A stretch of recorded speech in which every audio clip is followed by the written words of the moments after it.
Greetings to all of you, ladies and gentlemen.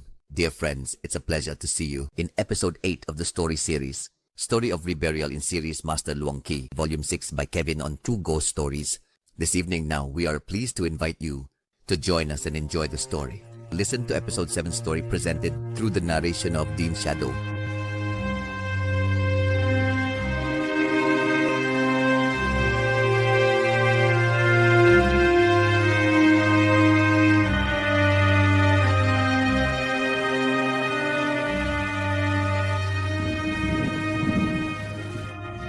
Master Leon turned back into Mrs. Trang's house, his face blank and dazed, still desperately clinging to a shred of hope by refusing to believe what the Zhong had just said.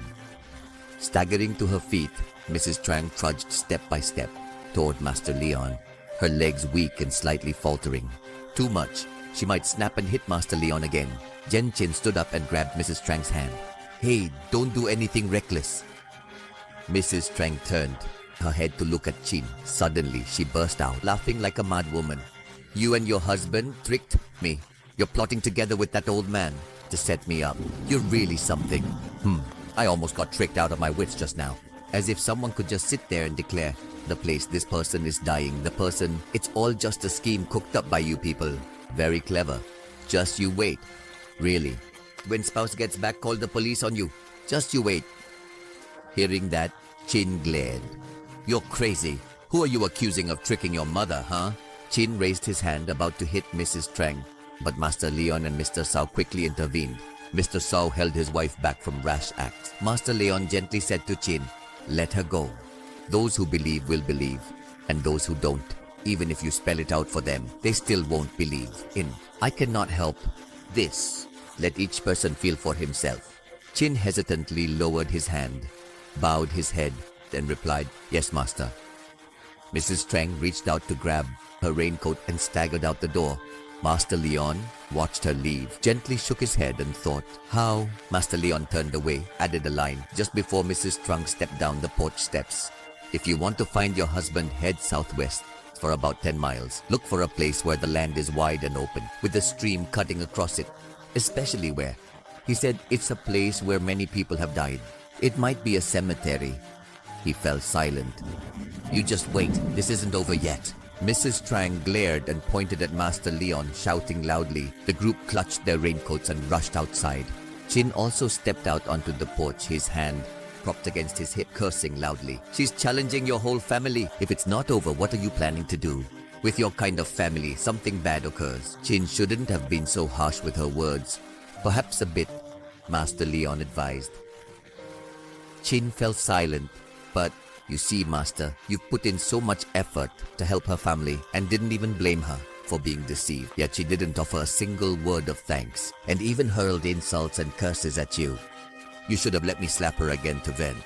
Master Leon let out a long sigh and replied, "It's nothing. No need to get worked up over it. Someone predicted her husband would die. It's normal for them to be angry, especially since their family has never believed in things like fortune-telling or the I Ching. Out of sudden, unexpected fear, they had no choice to humble themselves and ask help. When the rescue failed, they grew suspicious, and that turned into trouble. I understand that. The couple holds me in high regard. I don't want to see myself suffer losses because of this. But even so, we get angry. We lose the blessing because of bad karma from my words. Being cursed a little won't diminish my blessings at all. Moreover, in over 6 years of life, there have been times when I encountered situations more infuriating than this. Blaming the living, no one can bear the complaints. As for the dead, it was their own actions that brought this karmic retribution upon themselves. So, may I ask, about 10 kilometers to the southwest, what place is that?" "Where is the southwest?" Mr. Sao thought. After a while, he replied, "Yes, it is the commune's territory, Master Leon. It should fall within the range. 14-15 kilom. How many more villages does Feng Chao have?" "Village in the beautiful Puongbi. Arrived as quickly as you, Master. Are you planning to find Old Man Lum before that woman Trang?" All this time, Master Leon shook head. "I told you at home I don't offer any more help. Besides, their family doesn't trust me either, so there's no want to help but cannot. I just face me decently, so I don't want to hide anything. Whenever you want to go somewhere, perhaps Without a predetermined destination, I always cast lots or use divination techniques to determine the direction to go.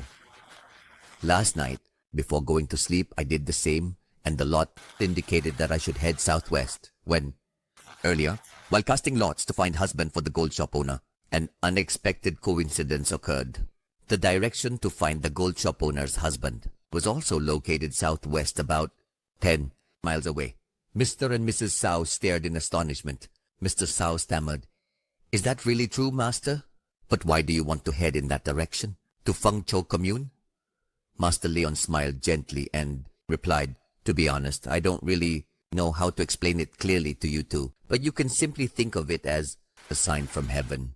When casting the lot to determine the direction, I entrusted everything to heaven and earth. In the lot, there was heaven, earth, and humanity. The world is vast and boundless. Wherever heaven and earth want me to go, I will go. I follow the path that heaven and earth have shaped for me, the path of repaying karma. Just keep walking, reach the final destination." Chin asked Master Leon, "So where is the final destination you are heading to, Master?" Master Leon turned his gaze outward, outside, looking at the rain gradually stopping, but light droplets falling softly on the wide courtyard, drip falling on the large yard in front of the porch. The sky began to brighten, no longer dark and gloomy. The earlier signs had foretold that the rain would soon stop. The corners of his mouth curled slightly. Master Leon smiled, the gentle smile on his weathered face. His eyes shone brightly. Master Leon answered Chin's question. 9. When my legs can't move, if you can go further, that will be the end point. Together. The rain has stopped. It's almost time for us. Leave. Ansao looked outside. The rain had dwindled to just a few scattered drops. The dark clouds had completely cleared. The sky was gradually brightening like daytime hours. Hearing Master Leon's words, Ansao and his wife wished the rain hadn't stopped at all. If it were still raining, Master Leon would stay with them a little longer. "Master, are you really leaving today? Huh? We still haven't..." Chin said, sniffling with a slight pause as she tried to compose herself. Sao also pleaded, "It's not that I dare to keep you here, Master, but could you possibly leave tomorrow morning instead? Can I go, please?" Master Leon replied again, "Come now, the more you insist, the more awkward I feel. People come and go. Only the bond of fate lasts forever. We were fortunate to meet over these 3 days. Fate to meet in 3 days. What is the need? If we prolong it, it will not only hinder me, but also interfere with your work as well. Yours too. I have decided. I hope you understand." Chin quickly said, "Since you have said so, we wouldn't dare to insist. But no matter what, you must at least stay and have a meal with our family before you leave. If you wish to head towards the southwest, south and northeast, I will send you to wherever you want to go." Master Leon smiled. "All right, I will stay for lunch with your family today. As for Sister Chin wanting to escort me, I must respectfully decline. This is my journey, and I must walk this path on my own 2 feet. I sincerely appreciate your kindness and generosity, and will keep it in my heart." Brother Sao sat by the roadside. Master Leon's sincerity deeply moved Brother Sao. He said to his wife, When I was young, I heard my parents tell stories about a Zen master who would bow once every 3 steps. He journeyed like that because he was on a pilgrimage, walking barefoot for 6 years. Neither sun, rain, mist, nor wind could deter him. There are things that ordinary people like us have yet to have the wisdom and heart to truly understand. Everything should be left Master Leon to vow from his own heart. Whatever needed to be asked of the Master has already been asked. Chin was astonished by her husband's thoughtful and reasonable way of speaking. After living together for more than 20 years, this was the first time Chin heard her husband mention the topic of spiritual practice. Chin immediately asked, "Is it true that the stories our parents told us when we were little, you still remember them?" Sao nodded. "It's indeed true. With Master Leon here, how could I dare to lie? But it's strange. I don't know why all of a sudden I started remembering the old days back when our parents were still alive. Mom would always chant Buddhist scriptures and Dad loved talking about Buddhist teachings. When I was little, I really hated those things, yet now I remember them fondly." Sao teared up. Leon said, "The Zen master is none other than the great elder venerable Huvan who was in China.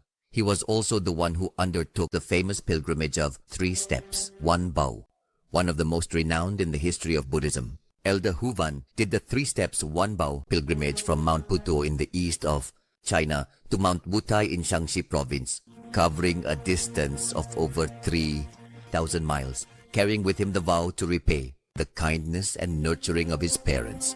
When Brother Sao recalled this story one day, a feeling of gratitude toward his own parents arose. Through his tears, he said, "I understand why I was destined to come here, to help your family. Surely in the past, your parents were people who cultivated virtue, accumulated good deeds, and helped many others. So their descendants today are still blessed with great fortune. Before I leave, I feel truly happy and joyful for you." Neither Brother Sao nor his wife spoke. They sat upright and bowed their heads in sincere gratitude to Master Leon for great kindness. The couple felt as if they had just cast off a heavy burden of worry that had weighed on them for many years.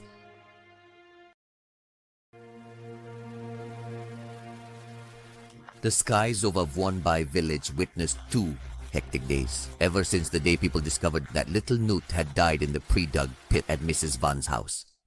After the burial of Mr. Nem and his son, it seemed as though everything would return to its normal pace the day before.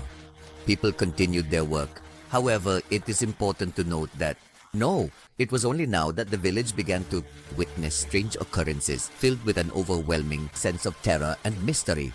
It was nothing like what happened in the town center, since Vuonbai village was drenched in rain, but it was a persistent drizzle with raindrops forming bubbles. By now, it was already 11 a.m., yet there was still no sign of the rain letting up. At that moment, Mrs. Howe called out to Howe, "Howe, it's mealtime and I haven't." See the gun face. Poof, I just lie down here like this just all day. "Howe, dear." Hearing his mother call, Howe hurriedly ran from the main house down to the kitchen, looking at the gloomy sky with the rain still falling endlessly. Everything seemed so bleak. The slightly chilly air only made people's moods even more weary and disheartened. Mrs. Howe was finished cooking. While she was placing bowls and chopsticks, Howe came down and not seeing Nguyen anywhere grumbled, "Where's Nguyen, Mom? This kind of thing is a girl's job. You should call her to help." Mrs. Howe immediately scolded him. "She's studying in her room. The new school year's about to start. Let her study. You're the older brother, but you're jealous of your sister. You're not a kid anymore, but you still act so careless. Last month your father sent a letter. Come back. Tell him he'll come back next time, but be working on paperwork for your escape. Back then, he told you to study hard, carefully, but you never listened. Look at that Tuan guy. He's all on his own, yet he does every kind of work. It does everything. And if you let it go, you'd be shoving crap into your own mouth. Finish clearing the dishes, carry this pot up, and call your sister out to eat." Hearing about the boat escape, Howe immediately refused. "No, I'm not going on a boat.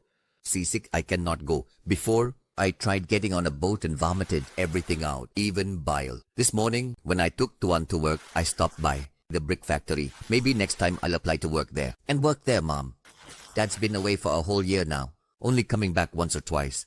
If I leave too, how could you and my little sibling feel at ease? Plus, I'm getting to know someone. Find out. I don't go."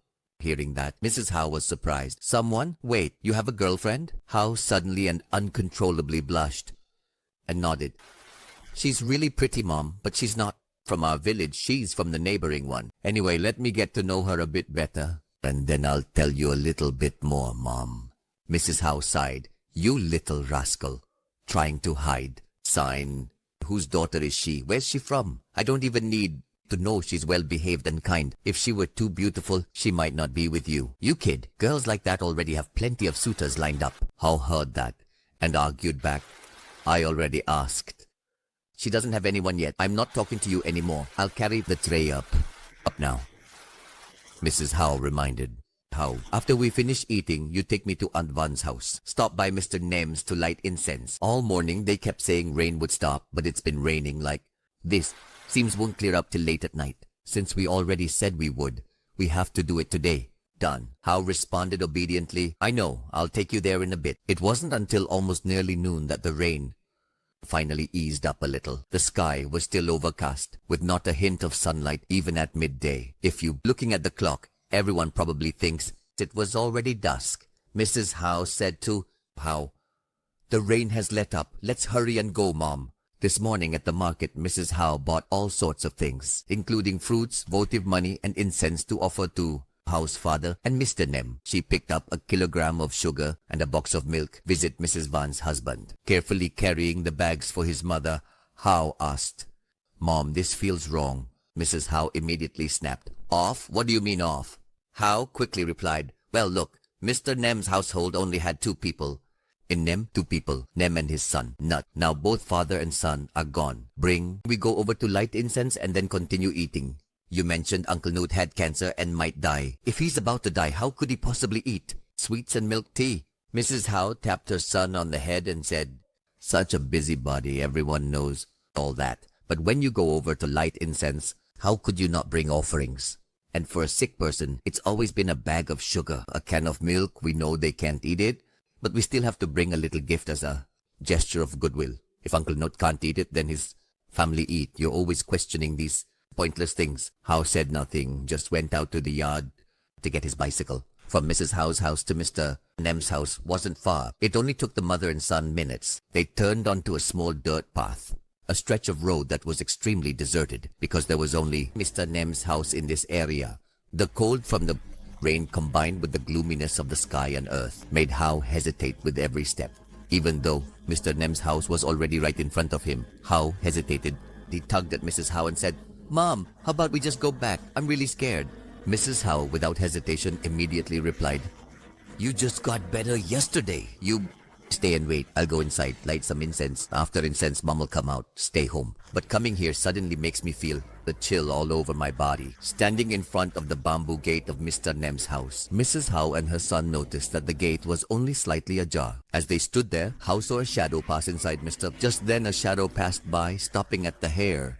Howe pointed and stammered, "Mom, look! Inside the house. I think there's someone in there." Mrs. Howe looked in the direction her son was pointing. Sure enough, someone was coming out of the house. Both Mrs. Howe and her son jumped in fright. "You rascal, that's not a ghost. It's someone we know from the village. It's Miss Tin." Miss Tin stepped out from Mr. Nem's house. Miss Tin was startled when she saw Mrs. Howe's son stood outside. "Here, Miss Tin here to offer incense to my son and I. I really thought, you know." With a flustered look, Miss Tin stammered and stumbled over her words when Mrs. Howe called her name. "Auntie Howe, where are you and your son headed?" Mrs. Howe laughed and replied, "Where else? Yesterday, little Howe was sick. I had to take him to hospital. That's why we couldn't come over to attend Mr. Nem and his son's funeral. Today, now that the boy is better, my son and I decided to come and offer them a stick of incense. We're all from the same village, the same neighborhood after all. You should agree, right?"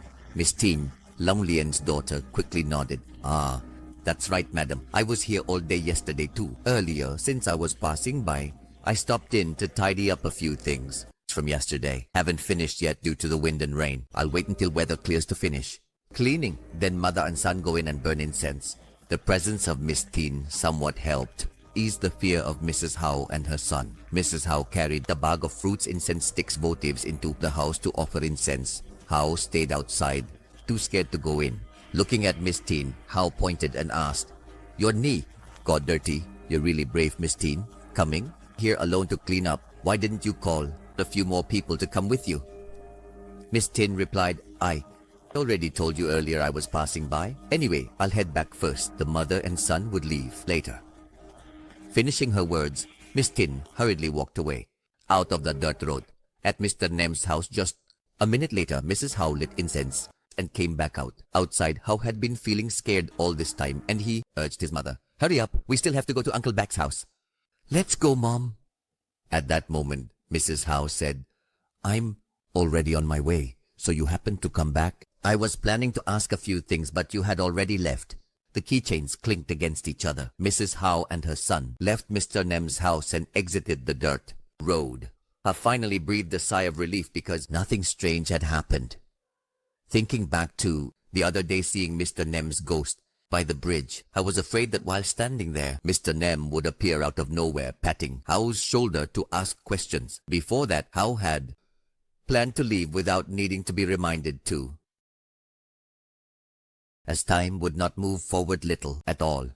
waiting for Mrs. Howe on the bicycle, heading straight toward the end of the village. The sky was drizzling. The road was deserted because of the rain today, so none of the villagers were out, soaked through by the time they reached Mrs. Van, who had the grave dug outside. Cemetery, in case her husband Mr. passed away. There would be a place ready for burial, just as the spiritual master had advised. It was also because of this that little Newt fell into the well and died. His death was because he didn't heed the warnings from the village chief and had already been forbidden to do so. But to many villagers of Phuong Bai, they said that part of the blame was on Mrs. Van's family. They believed that if Mrs. Van hadn't dug a grave there, then maybe little Nut wouldn't have died.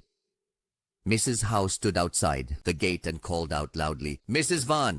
Van, are you home? Or maybe not. From inside the house, Mrs. Van's daughter-in-law ran out, said, Yes, home. Aunt Howe, wait, I'll open the gate. Stepping inside, Mrs. Howe asked Tuyet, Mrs. Van's daughter-in-law, Where's your mother? She's not home. Tuyet smiled and replied, Yes, aunt, my mother is inside. She's cooking rice for my father, aunt. Mrs. Howe immediately nodded. Ah, so your in-laws are visiting today, right? Tuyet quickly responded, No, that's not it. Parents, dad, aunt, I'm here to share some good news with you. My father-in-law just woke up awaiting death. He immediately asked for food. It was a miracle, aunt. Mrs. Howe's eyes widened. Eyes grew. He's awake, asked for food, too. But I heard everyone saying that as soon as he woke up, he asked for food like it was some kind of miracle, aunt. Mrs. Howe's eyes widened. He woke up and asked for food? For a while now. Hearing Mrs. Howe's voice, Mrs. Van quickly went out to open the door, beaming with joy. She said, How, little How, you came too? Come in, How. Heaven and Buddha have blessed my husband to live. The mother and son entered the house, walked in. How looked at his mother, bewildered. Mrs. Howe was also quite surprised that it was Mrs. Van herself who confirmed that Mr. Toy had woken up and was even healthy and eating rice. Meanwhile, in the village, everyone was saying that Mr. Toy was about to die, and who started that rumor? It was Mrs. Howe herself. Just last month had come to visit once. At that time, Mr. Toy was not yet bedridden, but he could only sit leaning against something and couldn't walk. Even drinking water was hard, let alone eating rice. Mr. Toy had cancer, so he had become extremely emaciated. Everyone said he wouldn't live much longer. More days, yet he managed to hang on for over a month already. A few days ago, while at the market, Mrs. Howe heard people saying that Mrs. Van's family had hired someone to dig Mr. Toy's grave. Now he was lying there waiting to die, and nothing more. Today's visit was meant to see Mr. Toy's face one last time, and yet it wasn't like that. Instead of guessing, it was better to go inside and see for themselves.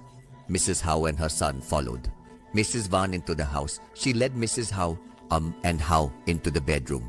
Mr. Toy was lying on the bed. The blanket had been pulled back. Mrs. Howe stood by the bed.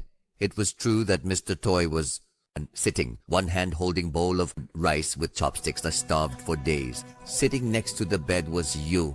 Here was the son of Mr. and Mrs. Van.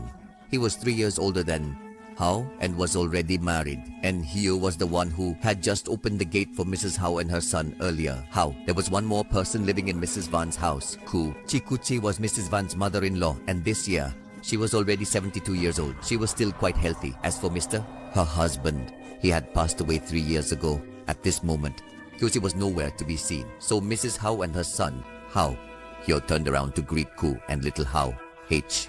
Juan Hugh was about to stand up to offer his seat to Mrs. Howe. However, Mrs. Howe waved her hand, her eyes staring intense at Mr. Toy, who was eating in astonishment. Stay seated. We are family. No need to be formal. Mr. Toy! Mr. Toy! Mrs. Howe called, but Mr. Toy seemed not to notice and just kept his head down, eating such as enjoying a meal. Eating, Mrs. Van quickly said to Mrs. Howe. Please understand, he's too focused on eating. It's not just you. Even my own kids call and he ignores them. He only cares about eating. That's all, Mrs. Van said to her daughter-in-law and son. You two stay here till your father finishes eating, then help clean up. For me, okay? I'll go outside with Mrs. Howe to chat for a bit. Oh, and please come have some tea with us. Howe also followed her mother out to the front room. She placed the tray carrying a box of milk onto the table. Mrs. Howe said, My mother and I came to visit your family. We brought some things for you to keep to help nourish him. Where did you find doctor or medicine that made Toy recover and become so healthy? Mrs. Van poured tea for the guest, then smiled and replied, "We didn't meet any doctor or find any special medicine at home. We had already prepared for the funeral. Who would have thought? Just when the whole situation with that newt boy was exhausting and gave us such headaches. But then when the village elders announced that no one was allowed to be buried out at the cemetery for the time being, I've been completely overwhelmed. And Hugh's husband is still considering if the village doesn't allow burial, the only option left is cremation, Mom. But just now, he suddenly sat up, kept calling out my mother-in-law's name, and then pointed at me and shouted, 'Right now, why are you not cooking rice? Expect to eat all these fancy dishes and whatnot.' So I had to run to the market to buy ingredients to cook. Just as I finished cooking, you and your mother just arrived." Howe muttered, "Someone who's been bedridden for a whole month, struggling even to drink water, was waiting to die, then wakes up and demands to eat. Eating so heartily, if you don't see it with your own eyes. You really wouldn't believe it," Mrs. Vaughn immediately replied. "Exactly. But the important thing is that he's getting better, and that's what matters. Maybe your family found the right place and the right healer, so the heavens and Buddha are blessing you." As they were talking, suddenly from inside the room, Mr. Toy shouted loudly, calling out Mrs. Vaughn's name. "Vaughn, where's Vaughn? Bring me a glass of water." Mrs. Vaughn hurriedly poured water into a plastic cup, rushed into room Howe, and Mrs. Howe, curious, also followed to see, sitting on the bed, Mr. Toy had already eaten everything clean. Somehow, looking at Mr. Toy, Howe felt a chill. Maybe it was because of his appearance. After being very ill, Mr. Toy now was just skin and bones, with sunken eyes and a gaunt face, exposed lightly. Pale, ashen, devoid of any vitality, Howe saw Mr. Toy carefully point at Hugh. "And two yet, you two brats, get me a smoking pipe, you disrespectful punks." Hugh stammered, "Dad, you've never smoked before." "Pipe tobacco before, why want a smoking pipe? And why are you yelling at us, Dad?" Mr. Toy immediately glared. "Damn it, you little brats dare to talk back to your father? Calm down, I'm just craving tobacco." Mrs. Vaughn softly said, "The kids, your father just recovered from illness. His mood hasn't stabilized yet. Leave Dad, I'll handle him for a bit." Hugh reached into his pocket and pulled out a pack of cigarettes, then lit one and handed it to Mr. Toy. Holding the cigarette in his hand, Mr. Toy took exactly 3 drags and finished the cigarette, to everyone's astonishment of everyone. After finishing the cigarette, Mr. Toy lay down, slowly pulled up the blanket, and immediately started snoring. Mrs. Vaughn cleaned up the dishes, murmuring, "Come on now. Let's move him outside to lie there. This is like some kind of miracle." It would seem like a joke if it hadn't been for what happened earlier. Mr. Toy had been bedridden, but today, looking at him, no one would dare say he was close to death. He scolded people, ordered his wife and children around, ate heartily, and was even healthier than an average person. Husband and wife. Hugh sat talking with Howe at the drinking table, drinking water. Mrs. Vaughn carried tray dishes washed. Mrs. Howe glanced around. "Haven't seen the elder all morning." "Where is she?" Mrs. Howe immediately asked Hugh. "Hugh, where is the elder? My daughter and I just want to say goodbye to her before we head home. We came to visit and saw your father has recovered so well. I'm really happy." Hugh, hearing that, stood up and pointed toward the room at the end of the house. "Grandma is in that room. Auntie, let me take you there." Ever since my father woke up, grandmother only looked at his face once, and then insisted on going back to her room. Hugh led Mrs. Howe to Grandma T's room. Peeking inside, they saw Grandma Sai sitting curled up on a bamboo cot in the corner of the room. Immediately, Hugh rushed over and asked, "Grandma, what's wrong? I thought you were asleep. Why are you sitting here like this?" Grandma trembled uncontrollably. Her hands were ice cold. Grandma Chi suddenly gripped Hugh's hand. Quivering, shivering, Grandma Chi began to speak words, full of confusion. "No, it's not. Not." Hugh immediately asked, "Grandma, not what?" "What, Grandma? Why are your hands so cold? Let me get a blanket to cover you." Hugh was about to stand up and reach for a blanket, but Grandma Chai firmly, simply refused to let him. She grabbed her grandson's hand. Grandma Si whispered, "It's not Toy. It's not your father. It's Mr. Ngo. Mr. Ngo. Him!" Mrs. Howe faintly heard Grandma Chai mention the name Ngo. And Ngo was exactly the name of the old man, Grandma Tsi's husband, Toy's father. Mrs. Howe at that moment asked Hugh, "Why did Grandma suddenly mention Grandpa Ngo?" Hugh swallowed hard, face pale when he heard his grandmother mention his grandfather's name. Hugh recalled the way she cursed, insulting mother, fondness for smoking pipe tobacco, were all things Hugh's grandfather did. Every time he got angry, he couldn't hold back his words. Before Hugh could answer Mrs. Howe's question, Ho called out from outside the bedroom door, "Mom, are you done yet? Let's go home. There's only Huyen at home." Mrs. Howe immediately replied, "All right then. Goodbye, Grandma. I'm heading home, okay?" Grandma Key still held Hugh's hand tight, eyes scanning mouth, literally repeating the same sentence over and over. "Mr. Ngo, it's Mr. Ngo. He's back. He's going to... Please take me away." "Dear child." Mrs. Howe and her daughter headed home. Mrs. Vaughn saw them off all the way to the gate. She wiped her wet hands.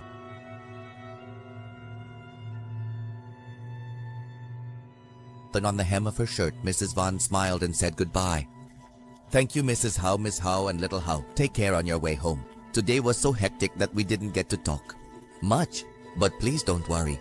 And in a few days, once my husband's health stabilizes, I'll prepare a meal, thank heaven and earth, and invite friends to come celebrate together. By then your whole family, I will remember to come too. You both, with this rain and wind, it's quite something." Mrs. Howe immediately responded, "Yes, Mr. Toy being healthy makes me happy. The little girl home alone. Huyen, so I'll head home now.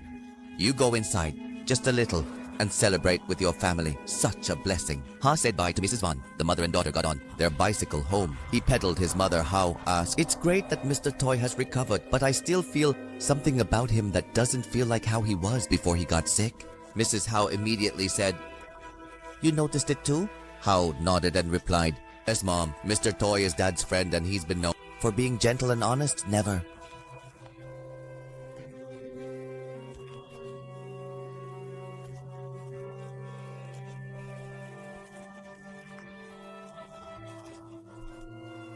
Hitting, scolding, cursing, or yelling at anyone. I remember when Hugh that day accidentally broke the antique vase at his house and he helped him. Don't let Grandpa Ngo find out. He'll be scolded badly. Wasn't that about 4 years ago? But just now I saw him yelling at Aunt Van, even at you and his wife. It really startled me. Mrs. Howe thought for a moment, then replied, "You saying that just reminded me. Mr. Toy's voice earlier sounded like Grandpa. Fussy, and no one could match his sharp tongue. Back in the day, he was fierce. He didn't like Aunt, criticizing and picking on his daughter-in-law and anyone who upset him. He would curse at, cursing his wife, his children, even his grandchildren. When he had Toy, their personalities were opposite. They were like night and day. If Toy's face didn't match Grandpa Ngo's, no one said I was your son. When was I ever sick? Could it be that he changed completely after being sick?" As we were about to leave, Mom overheard Grandpa sigh, saying something to Hugh about Grandpa Ngo. Grandpa Chi away, seeing Grandpa Chi scared, holding Hugh's. "So really pitiful." Howe shuddered as he listened. He stammered, Is that true, Mom? When I look at Uncle Toy, I feel kind of scared. Lately, it's been nothing but strange happenings. Some people die suddenly while others dying get well. Since visiting Mr. Nem's house and then Uncle Toy's house, I've been feeling really uneasy." It wasn't Howe. Mrs. Howe shared in the village the same sense of worry ever since the death of Little Nut.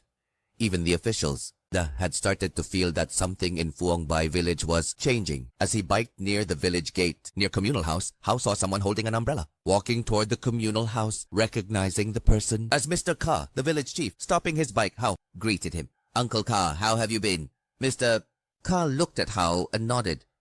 Today, elders called a meeting to report on the funeral expenses for Mr. Nem's father. Also to check how much is left.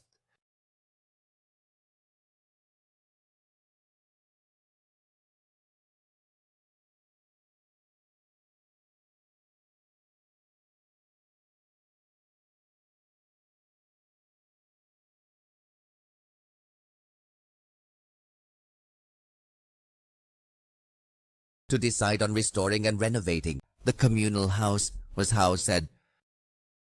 "Yes, the elders' plan makes sense. You're not criticizing. But the village house in our village is way too dilapidated. I went over to the neighboring village, Phuongban village. Over there, their communal house is truly grand. I heard that even the stones they use, pave floor granite statues, guardian deities, sacred animals, carved from stone." Mr. Ka immediately, after a moment of contemplation, thoughtfully replied, "Over there, the villagers are wealthy, and their children all go abroad and marry Westerners.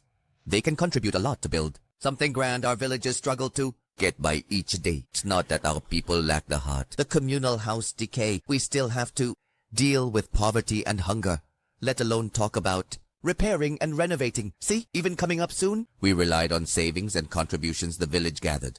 The budget will probably only be enough to retile the roof and replace a few of the main pillars and supports inside the communal house as they see other villages, and then look back at our own. The elders can't help but feel disheartened. Plus, over the past few days, there have been frightening incidents happening in the village. So the elders called me over to urgently start planning renovation of communal house. Honestly, the elders also said that because our villagers haven't paid attention to keeping the communal house. So maybe that's why we've encountered misfortunes like this.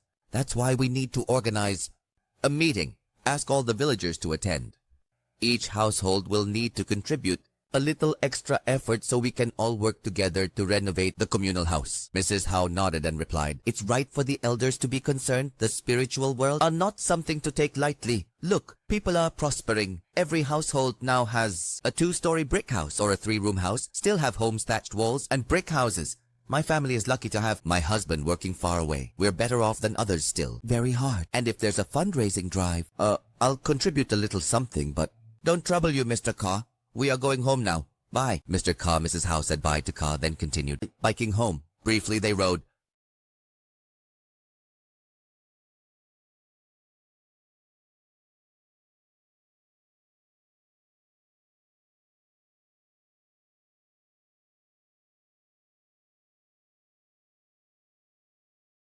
It started to rain. They quickly threw on a raincoat, pedaling hard and fast. Even though it was midday, the sky was dark and gloomy, shrouded in rain. There was even fog, strangely enough. As for Mr. Kai, stayed at the village office and continued inside the communal house as a heavy rain poured. The ladies had already arrived. They were sitting, sipping tea, waiting. Then Mr. Ka, the village elder and the oldest villager, spoke up. Ka, you're here? The ladies have been waiting for you for a while now. Yeah, you finally made it. Mr. Ka chuckled and said, my apologies. Please forgive me, elders. I hope you can understand. At home, it's my wife and me, so I handled things. My wife had to finish feeding the pigs before I could come to matters with you all. What can you do if you want to take care? Village affairs, settle household matters first, you know. Isn't that right, elders? The group of village elders, though aged, were all still very healthy. Elder Mom had lost all teeth, but his legs were still sturdy. Whenever there was a meeting, no matter how stormy the weather, elders always attended. Besides Elder Dong, there were also Elder Kan, Elder Kiet, and finally Elder Dam. If ranked by age, Elder Dong was the oldest, 80 years old. Next came the others, Elder Kiet at 78, Elder Dam at 77, Elder Kan at 75, and finally Elder Kan at 74. Once everyone was settled, Mr. Ka gave the elders a report on the amount of money they had contributed for the funeral of the father and son. He listed the total amount spent and, clearly itemizing each expense, every expense had to be his coffin, money to buy offerings, money to buy food, cooking, fruit money, what else? The younger villagers all pitched in to help. The funeral proceeded quickly, so it did not incur too many expenses. After the elders agreed, they left funeral, discussed restoration of village temple, ancient shrine. Elder Dong placed particular emphasis, saying that restoring the temple and shrine was an urgent task. However, there were some matters that I believed were even more pressing. Before we could restore the temple, we needed to complete this other task first. Ka, intrigued, asked what that task was. Could you explain it a bit more clearly, Elder? Elder Dong slowly took a sip of tea before speaking, and continued. It's about patching up the sunken grave in the village cemetery. That grave is an ancient one, having existed for over 100 years. We cannot allow it to sink and crack like that. Okay. Mr. Ka widened his eyes. Really? You're talking about that old grave with round whitewashed mound over 100 years old? Elder Dong let out a breath slowly and calmly and replied, saying it's 100 years old is an understatement. I'm 80 this year. And back when my parents were young, that grave was already there. It was already there. That grave is even older than the communal house we're sitting in right now. Back in the old days, that piece of land, that land is not a cemetery. The women of that era back then discovered that just beneath surface of the ground, a flat stone slab was protruding. On the surface of the stone with raised bumps shaped like semi-moons staggered. looking like dragon scales. The stone slab was wider than a man's arm span, with extremely sharp edges. Someone deliberately used a hoe to strike the stone, causing one of the scales to crack. Immediately after, that person rolled their eyes back, collapsed to the ground, and vomited blood. All were terrified. No one dared to touch the stone again. It was that wide. Later on, when they invited a feng shui master to take a look, he said it was the foundation of an ancient tomb. The land there could not be cultivated or farmed. If they used the tomb as the central point, it would become a burial ground for the dead. In the village surrounding that land, then life would later become prosperous and abundant. The village would produce talented individuals, and so that piece of land became the village cemetery, a burial ground. Upon hearing this, Mr. Kang gave a faint smile and then said, "What are you talking about? If it were really like that, then this village wouldn't have been so poor for generations, poor and struggling like this for so long. Besides, I see that grave looks just as ordinary, like any other grave. No stone seen. Table. Where are the dragon scales?" I asked when. "Please forgive me, but I sincerely... The things you just mentioned, did you personally witness them? Did you actually see the dragon scale stone? Is that the dragon?" Ms. Dong immediately replied, "That's the story. About the dragon scale stone, I only heard the elders from the old days talk about it. By the time I grew up, that area had already started to sink. Back then, the elders had to pile up soil to raise the ground and mark the location of the ancient grave." Ka's family quietly asked, "Me? I'm already this old.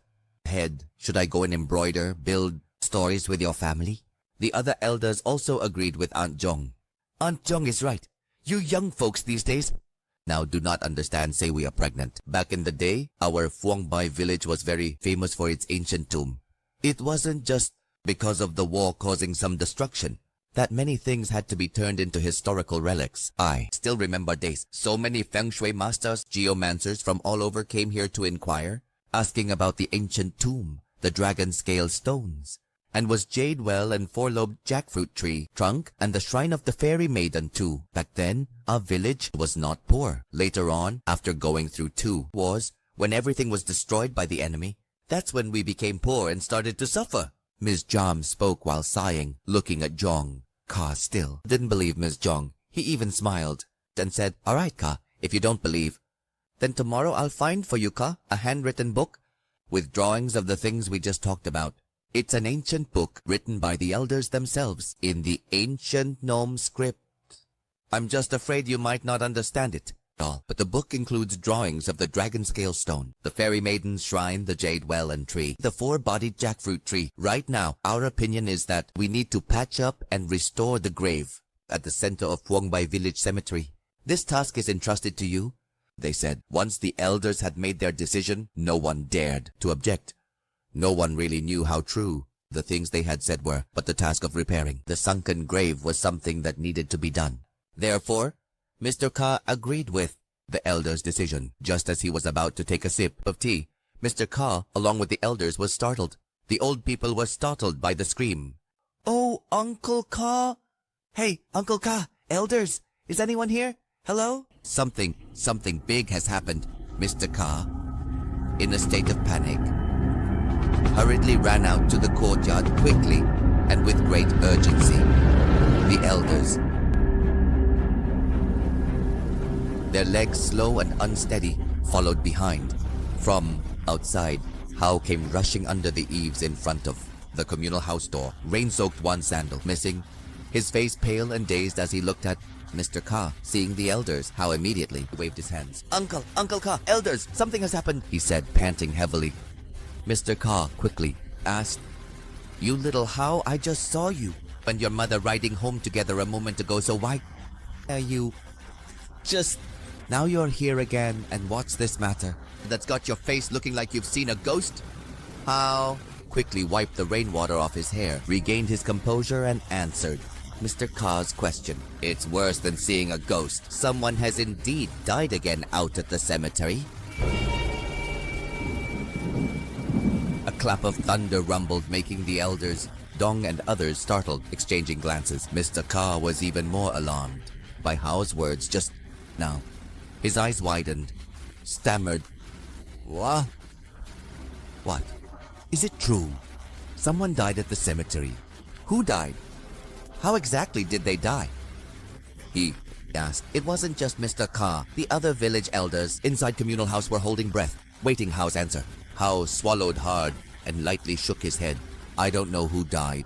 As for how they died, it's the same way that timid boy, Huit from Uncle Van's family, died.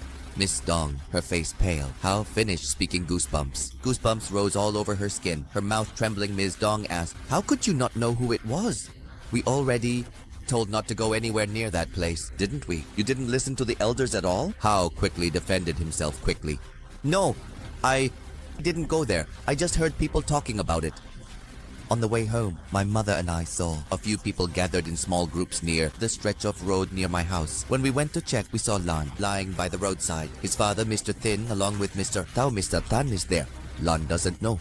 Beaten, his head cracked open, blood was everywhere. Everyone carried him back home. Later, when he regained consciousness again, we learned it started raining. He went to call his father, who was at Mr. Than's house. On his way, when he got to the entrance, he saw a stranger, looking disheveled, walking toward the bridge that crossed the canal, toward the cemetery was. Lan chased after him, trying to stop him, not letting him cross the bridge, because in the village, the elders had warned everyone not to cross. Yet, he was beaten, head broken, lying, collapsed on the bridge. Luckily, Mr. Thin and Mr. Tan came home from a party and passed by, and helped bring him back home. It happened near my house, but because those men were drunk, they stumbled and fell. Lan, my child, and I brought him inside, treated his wounds and bandaged him up. After that, he regained consciousness and said he had been attacked by a stranger, not someone from our village.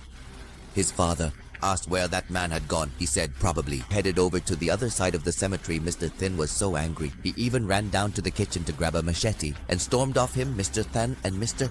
Tao also followed. After a long while, Hao got too tired and paused to catch his breath. Mr. Ka frowned and asked, and then what happened? Hao continued. After a while, Mr. Thin and Mr. Tan came back, their faces pale. Both of them were trembling uncontrollably. When asked, they said that down beneath Mrs. Van's grave, there was another dead body. According to Mr. Thin's description, lying beneath the grave, wearing a dark brown shirt, dead in a supine position, face turned up toward the sky. It was roughly around 50 years old. This person was not someone from our village, never seen before. He said he had to report it to the elders, so I hurriedly rode my bike. Even lost a sandal on the way to get here. Mr. Kang, you should go and take a look quickly. Mr. Ka was startled. After so many years as the village chief, never once had Mr. Ka felt such fear and overwhelming pressure like he had in these past few days. Strange events kept happening one after another, relentlessly. One person died, then another followed, died. First it was people from the village, and now it's outsiders. The most terrifying part was that for some unknown reason, these people kept targeting Mrs. Van's family grave. Dead.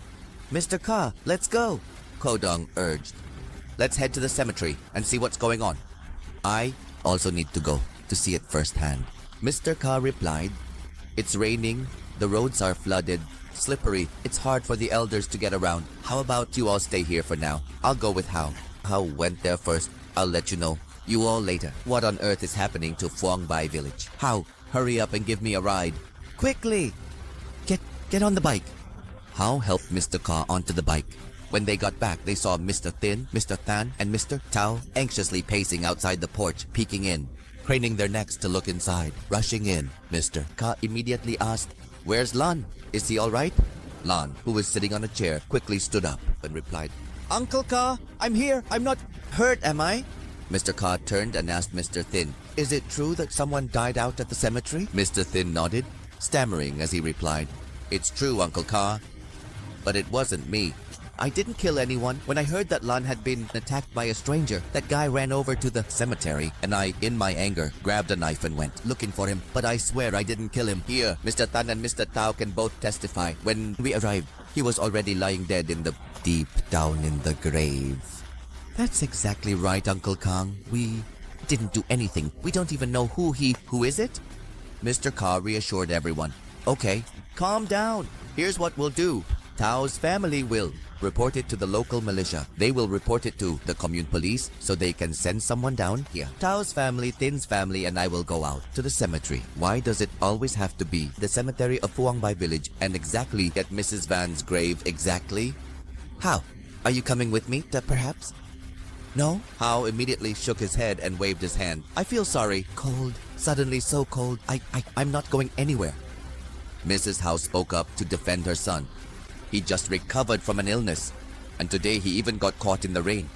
He's always been very timid. It's best if the others handle this matter. Adults go out. I won't let him go anywhere either. Alright? Just hearing about it already gives me the chills. Exactly. It's only been 2 or 3 days and several people died, including 2 who died in the same place. This situation is way too horrifying. You all should go. Go! Please! Mrs. Howe spoke while subtly urging them along. Her words, Mrs. Howe wasn't wrong. Over the past few days, after they had just retrieved Lon's body from the grave, today, yet another person had died there. Died there. People do not believe in the mind. In spirits or ghosts, we're now scared. Let alone others, even Mr. Ka himself. Along with Mr. Thin and Mr. Than, were scared their faces turned pale. As the village chief, if he didn't go check it out, then who would? The other 2 were also somewhat involved, since they were the ones who discovered corpse, and even wielded knives to go looking for people. So now they had no choice but to go along. At this point, if Howe even so much as mentioned the cemetery or Mrs. Van's grave, even if gold and silver offerings were added, no one would have the courage to even approach. After the heavy rain, the weather showed signs of clearing up, but the sky remained gloomy, especially when they reached the cemetery. Everything felt even more eerie. The rustling of the leaves, the sound of footsteps on the muddy dirt path. The ground is sticky. Occasionally there are storms. Cold gusts blew, chilling Mr. Ka's spine. Almost there. Just over there. There, Mr. Thin pointed forward. When the 3 people still far from Mrs. Van's grave, a few meters. I was so scared just now that I hidden under the machete. But Uncle Ka, Uncle, you have to believe me. I'm not a murderer. Mr. Thin desperately tried to defend himself. As they approached the grave, he bent down to look for the machete, but it was nowhere to be found. What's going on? I'm sure the machete was right here earlier. Where did it go? The wind blew heavily. The cemetery was desolate and cold. Standing above the grave, looking down, Mr. Ka was stunned because right below there was a corpse lying face up, its belly facing the sky. Mr. Ka said, "No need to search anymore. The machete has fallen into the grave. Who is this person? Why did they die? Are we currently at this specific location? Or have we successfully reached the destination we were aiming for as planned?"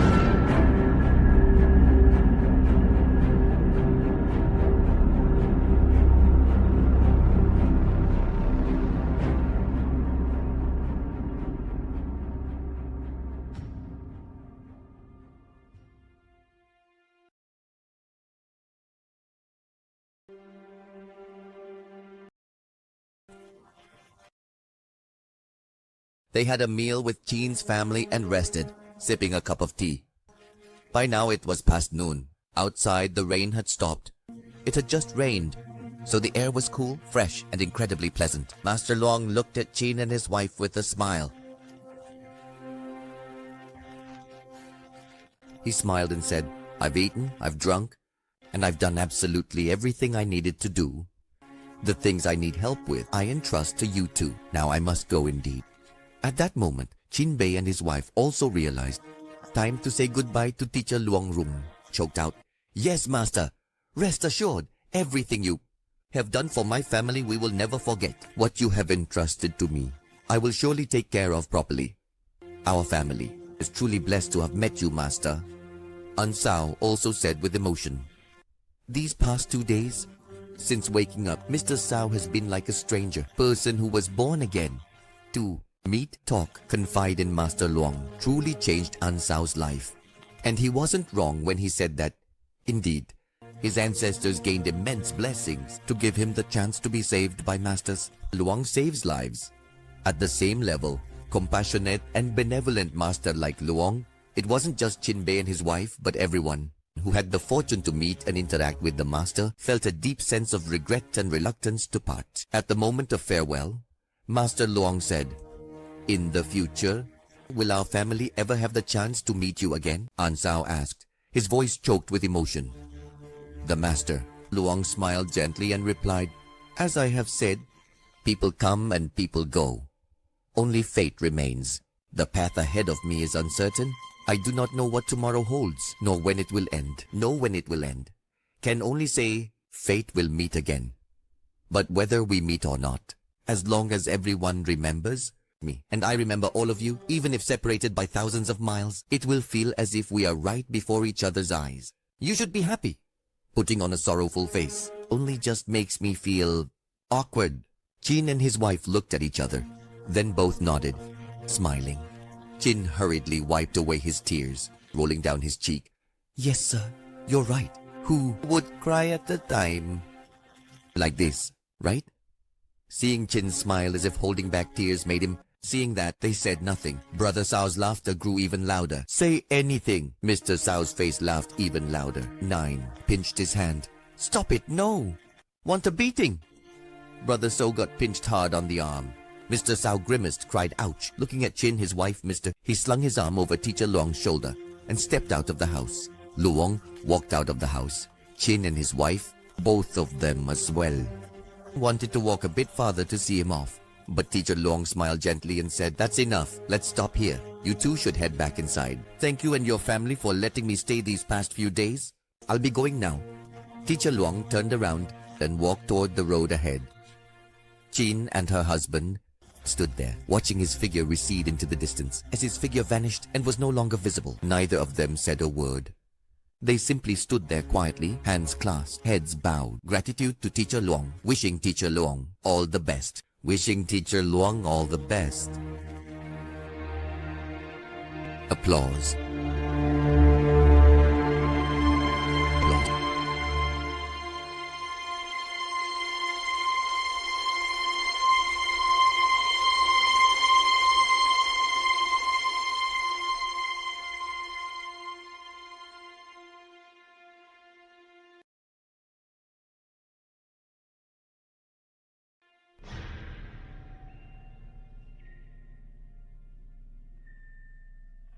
1 p.m. at the cemetery of Phuong Village field.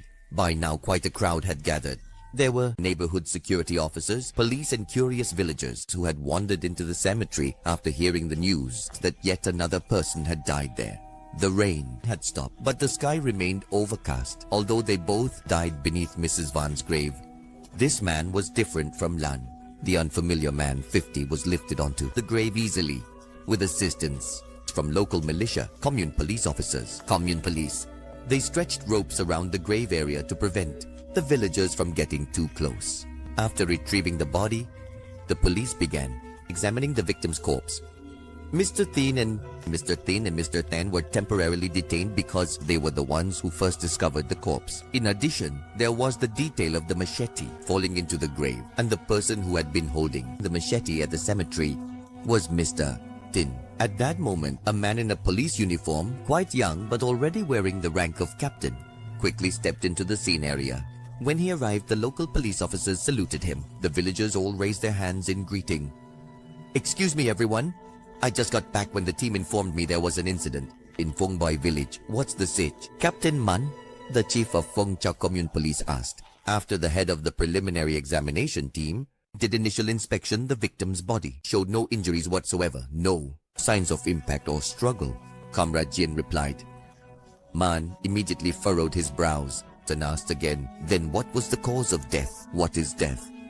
Dian immediately replied, the body and their hands were tightly curled. Their mouth was open, their eyes rolled back. These are signs of drowning, like seizures from low oxygen, epilepsy, convulsions due to lack of oxygen. But the victim died lying on their back. There was no foreign object mud found in their mouth, mud or dirt. There is this thing I want to just tell. Man immediately asked, what is it? Jin continued. According to information from the locals, 2 days ago, there was also a boy. The kid died under this grave, and he fell into the grave pit, landing face down and drowning. Lying face down and died of drowning. Date, the villagers managed to retrieve his body. The boy was buried. Today, the victim, the person died in this grave. This is not simple. Just as a classic. He hadn't finished his sentence when Man brushed it off. Don't make wild assumptions that will confuse people. Confused. Did you find anything else? No? ID, for example. Phone. At this moment, Dian nodded and replied, yes, there is, inside the victim's belongings. There was a wallet, black. Inside the wallet, there is some money and powder. An identity card. This person's name is Jo Hulam, born in 1957, with registration at the usual name is Dutrong Maiha. Man said, we've already sent someone to verify the identity. The identity. We should have the results soon. After photographing the crime scene, perhaps we should move the victim's body. Bring the victim to the commune police station. The victim's family members to come and identify. Man agreed it was a good idea to avoid more panic. However, I just still need to re-examine the scene where the victim died. Die again. Some people have. Where is the connection? Fill in the finger and over there, sir. The two people who discovered the victim's body is being interred people. I took a statement. Basis in what was collected, they are not considered suspects. But we still need to investigate further. Man nodded and replied, all right. Just for now. Let them go home. Remind them not to leave Phuong Boy village during this period until we have the official results from the autopsy regarding the cause of death. Cause of death? I mean, head of Phuong Boy village. Comrade, bring that village head to me. Understood. Man, please help me. Jian nodded quickly and went to carry out Man's instructions. Man then headed toward the gravesite. This incident truly left Man extremely confused and bewildered, as all the evidence, testimonies, and the victim's personal information that the police had gathered showed no connection whatsoever to the mysterious death of Mr. Jo Hulam beneath the grave in the cemetery of Phuong village. A series of questions had been raised by Man, but none had satisfactory answers yet. Why does a person get a household registration? Was in the district center and wandering into the cemetery of Phuong Boy village, a place more than 10 kilometers away, only to die right beneath a grave? Just 2 days earlier, there had also been a death. As a young police officer in my early career, only 33 years old this year, who had just been appointed to serve as the chief of police for Vong Chau commune, Master Leon did not believe in ghosts or the supernatural, but this time, Master Leon couldn't explain what was happening here. Reporting to the commune police chief, I am indeed the head of Phuong Boy village. Mr. Ka Tien approached. Master Leon turned and shook his hand. Mr. Ka's hand and continued, hello, sir. Ka, my name is Captain Le Van Man, chief of police of Phung Chau Commune. A few matters to discuss with you, and I hope you can assist me. Mr. Ka nervously nodded. Master Leon smiled. Come on, Mr. Ka. There's no need to worry. Let's just consider this as a casual conversation exchange. Some information? Please feel at ease. Yes, comrade. Please feel free to ask anything you want, Mr. Ka replied. Master Leon hadn't even had a chance to continue when, from the direction of the top that had been set up earlier as a shelter in case of rain, which was also where the local militia and Jian were carrying Mr. Lum's body onto the ambulance stretcher, getting ready to move it out of the cemetery area, a sudden, terrified scream rang out. Standing by the grave, Master Leon saw a militiaman with stretcher corner suddenly let go, causing Mr. Lum's body to fall to the ground. As Mr. Lum's body fell off the stretcher, the militia members, but even the commune police officers, scattered and fled in panic. The only person still standing there was Jian, a subordinate of Master Leon. At that moment, Jian was staring at Master Leon, his face pale with fear. Jian pointed at Mr. Lum's body and stammered, Commander, he's still alive! Damn it, no way! Hearing Jian's words, Master Leon was momentarily startled, said Master Leon, slightly startled. Instinctively, Master Leon rushed over to the spot covered by the top. How could he not be shocked and terrified when someone who was supposed to be dead came back to life? It was utterly absurd, completely irrational. Mr. Ka also quickly ran over to the spot where Mr. Lum's body was lying on the ground. Wet ground, muddy water, puddles of rainwater, small puddles in front of him. For the young captain, it was seen that Master Leon had never witnessed before, and it was happening right before his eyes. Mr. Lum's body was convulsing. Both of his arms moved slightly. Even his fingers were twitching. The fingers that had been clenched earlier curled up even more. Jian, terrified, backed away completely. Backward, Mr. Ka was terrified, frozen in place. Sir, stay away from him, Mr. Ka said to Master Leon. But Master Leon continued to, without hesitation, stare intently at Mr. Lum's corpse. His body was convulsing. His arms and fingers were indeed moving. However, something didn't seem quite right. The movements of the arms and fingers didn't look intentional, but rather caused by some other force. instead of backing away or keeping his distance as Gian had urged Captain Master Leon crouched down, his eyes fixed intently on Mr. Lum's fingers. Master Leon discovered beneath Mr. Lum's flesh there was something moving. They were shifting just beneath the dead man's skin. Countless lumps like warts were rising and moving. It was absolute chaos.